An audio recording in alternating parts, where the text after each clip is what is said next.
মানবিক অনুভূতি আর উপস্থিত বুদ্ধির দৃষ্টান্ত গড়লেন দিনাজপুরের ফুলবাড়ি দিনমজুর এনামুল হক। ওনার বয়স ৬৫ বছর। ভোরে ঘুম থেকে উঠে কাজের উদ্দেশ্যে বেরিয়ে রেললাইনের পাশ দিয়ে হাঁটছিলেন তিনি।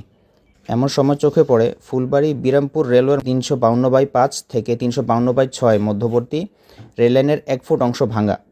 সঙ্গে সঙ্গে নিকটবর্তী স্টেশনে খবর পৌঁছানোর জন্য আশপাশের লোকদের ফোন কল করতে বলেন, আর নিজে খুঁজতে থাকেন লাল রঙের কাপড় বা কিছু। কোনো কিছু না পেয়ে তাৎক্ষণিক বুদ্ধিতে কলাগাছ থেকে মোচা ছিঁড়ে নেন, সেটির পাপড়ি লাঠির আগায় বেঁধে দাঁড়িয়ে থাকেন। মাত্র ৫ মিনিটের মধ্যেই ঢাকা থেকে ছেড়ে আসা পঞ্চগড়গামী আন্তনগর পঞ্চগড় এক্সপ্রেস ট্রেনটি কাছাকাছি চলে আসে, কিন্তু এনামুলের হাতে থাকা লাল পতাকা দেখে ট্রেনটি নিরাপদ দূরত্বে দাঁড়িয়ে যায়। কয়েকশো যাত্রী ভয়াবহ দুর্ঘটনা থেকে বেঁচে যান।